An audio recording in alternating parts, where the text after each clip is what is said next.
کہ میرے بعد تم نے جن کے پیچھے پیچھے چلنا ہے وہ ابو بکر عمر ہیں. یعنی سرکار حکم دے رہے ہیں ابو بکر عمر کے پیچھے پیچھے چلنا ہے. ترمذی شریف کے اندر حدیث مبارکہ ہے، حضور کا فرمان ہے کہ مثل اہل بیتی کمثل سفینۃ نوح من رکبھا نجا. سرکار فرما رہے میری اہل بیت سفینہ نوح کی مثل ہیں، اور یہ فرما رہے ہیں کہ جو اس سفینے کے اندر، اس کشتی کے اندر سوار ہو جائے گا وہ نجات پا جائے گا. تو یہ حدیث مبارکہ صحیح ہے، اور اس پر ہمارا ایمان ہے کہ حضور کی اہل بیت، حضور کی آل پاک وہ سفینہ نوح کی مثل ہے، اور جو بھی ان سے وابستہ ہو جائے، جو بھی ان کے اندر اس کشتی کے اندر سوار ہو جائے، جو بھی ان سے محبت کا تعلق جوڑ لے وہ یقیناً نجات یافتہ ہے، ہدایت یافتہ ہے. تو جب یہ حدیث مبارکہ بیان کی جائے اور پھر اسی ہی طرز پر، بالکل اسی طرز پر ایک دوسری حدیث مبارکہ ہے، اگر اسے چھپا لیا جائے تو پھر بگاڑ پیدا ہوتا ہے. وہ حدیث مبارکہ کیا ہے؟ حضور نے فرمایا کہ اصحابی کالنجوم فبأیہم اقتدیتم اہتدیتم، کہ حضور فرما رہے ہیں کہ میرے صحابہ جو ہیں وہ ہدایت کے ستارے ہیں، کہ جب تک تم ان کی اقتداء میں رہو گے تم ہدایت یافتہ رہو گے. یہ بات یہیں تک ختم نہیں ہوتی، حضور کی وہ بھی حدیث مبارکہ ہے علیکم بسنتی وسنتی خلفاء راشدین، کہ میرے بعد تم پر لازم ہے میری سنت کو لازم پکڑنا اور میرے خلفاء راشدین کی سنت کو لازم پکڑنا. تو یہ چیزیں جو احادیث کے اندر حضور نے اپنے بعد ہمیں جن چیزوں کا دامن تھامے رکھنے کی ہمیں تلقین کی ہے، ہمیں تائید کی ہے، کہ حضور کے ان فرامین سے جو چیزیں جو ہمیں سبق ملتا ہے کہ کتاب اللہ کا دامن تھامنا ہے، اللہ کے پیارے حبیب کی سنتوں سے وابستہ رہنا ہے، ابو بکر عمر کے پیچھے پیچھے چلنا ہے، خلفائے راشدین عمر فاروق، سیدنا عثمان غنی، سیدنا مولا علی المرتضیٰ کے پیچھے چلنا ہے، اور پھر حضور کی ساری اہل بیت کرام علیہم السلام سے رشتہ محبت کا تعلق رکھنا ہے، محبت کا رشتہ جوڑنا ہے، ان کے دامن سے وابستہ رہنا ہے،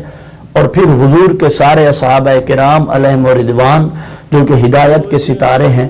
ان سے وابستہ رہنا ہے، ان کی اقتداء میں رہنا ہے. تو یہ وہ شخصیات ہیں، وہ چیزیں ہیں جن کے سپرد آقا اپنی امت کر کے گئے ہیں. آقا ہماری مہار جن کو دے کر گئے، ہر حال کے اندر ہمیں ان کا پابند رہنا ہے، اور جب تک ہم ان کے پابند رہیں گے حضور کا غلام بھی کہلوائیں گے، اور جب کوئی ان سے تعلق توڑے گا، ان میں سے کسی ایک سے بھی تعلق توڑنے والا ہوگا کوئی، تو وہ حضور کا غلام کہلوانے کے لائق نہیں رہے گا. تو یہ چیزیں سرکار نے اپنے بعد جہاں پر فتنوں کا وہ نشاندہی کی ہمارے لیے کہ فتنوں کے دور ہوں گے، وہیں پر سرکار نے یہ اسباب بھی بیان کیے ہیں، اسباب بھی بیان کیے ہیں، کس طرح سے ان فتنوں سے بچا جا سکتا ہے، کس طرح سے راہ ہدایت پر ہمیں قائم رہنا چاہیے، کن کے ہم تابع رہ کر راہ ہدایت پر ہم قائم رہ سکتے ہیں. یقیناً ویسے تو شروع سے ہی، ازل سے ہی یہ سازشیں، یہ فرقہ پرستیاں چلی آ رہی ہیں، مگر فی زمانہ جو حالت ہو چکی ہے خصوصاً ہمارے ملک پاکستان کی، تو جہاں پر ہر طرف سے ایک نیا فتنہ ہے، اور خصوصاً اس محرم الحرام کے عشرے کے اندر جو اتنا فتنہ پرستی کو ہوا دی گئی اور ایسی شخصیات پر زبان درازیاں کی گئیں. وہ شخصیات کون ہیں؟ سیدنا صدیق اکبر اور سیدنا عمر فاروق ایسی شخصیات ہیں. امام احمد بن حنبل علیہ الرحمہ نے اپنی کتاب فضائل الصحابہ کے اندر روایت نقل کی ہے، فرماتے ہیں حضور کا فرمان ہے حب ابی بکر و عمر ایمان و بغضہ کفر، فرمایا کہ ابو بکر و عمر سے محبت کا نام ہی ایمان ہے، اور ان سے بغض رکھنا وہ کفر کہلاتا ہے. تو آج ان شخصیات پر زبان درازیاں کی جا رہی ہیں کہ جن سے محبت ہی ہمارا ایمان ہے، جن سے محبت پر ہی ہمارے ایمان کا انحصار ہے. جب تک ہم ان سے محبت نہیں رکھیں گے ہمارا ایمان کامل نہیں ہے. تو آج ان شخصیات پر زبان درازیاں کی جا رہی ہیں، ان شخصیات کے معاذ اللہ ان کے احوال کو، ان کے اطوار کو بگاڑ کر پیش کیا جا رہا ہے. اور پھر یہیں تک نہیں بات ختم ہوتی.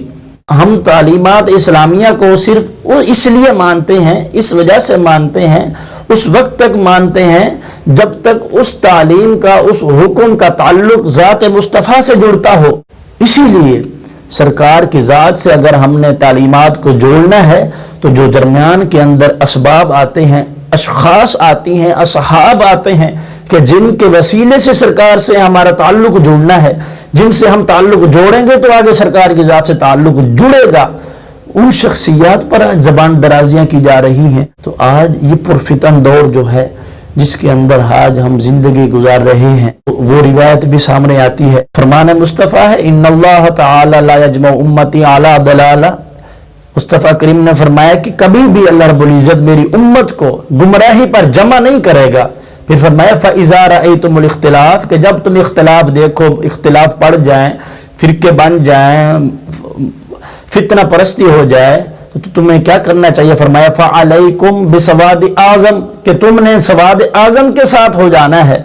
تو الحمدللہ صبح ازل سے لے کر آج تک اور قیامت تک جو سواد اعظم ہے وہ اہل سنت کہلوانے والے، سنی اہل سنت کہلوانے والے ہیں۔ ہاں یہ چیزیں کتاب اللہ، حضور کی سنت، حضور کی اہل بیت، ابو بکر عمر کے پیچھے چلنا اور تمام خلفائے راشدین کی اقتداء کرنا، حضور کی اہل بیت سے محبت کا تعلق جوڑنا اور تمام اصحابہ کرام جو کہ ہدایت کے ستارے ہیں ان کی اقتداء کرنا، یہ وہ چیزیں ہیں جنہیں حضور نے اس لیے بیان فرمایا کہ پرفتن دور کے اندر، فتنوں کے دور کے اندر اگر کسی نے راہ ہدایت پر رہنا ہو تو وہ ان چیزوں کا دامن تھامے رکھے، گویا کہ وہ راہ ہدایت پر رہے گا، صراط مستقیم پر رہے گا۔ کہ جب تک ہم ان کے دامن سے وابستہ رہیں گے یقیناً ہم راہ ہدایت پر رہیں گے، اور جو ہی ہم ان کے دامن سے تعلق کو توڑیں گے ہم حضور کی غلامی سے دوسری طرف ہو جائیں گے، حضور کے غلام کہلوانے کے لائق نہیں ٹھہریں گے۔ اللہ رب العزت ہمیں ان باتوں پر عمل کرنے کی توفیق عطا فرمائے۔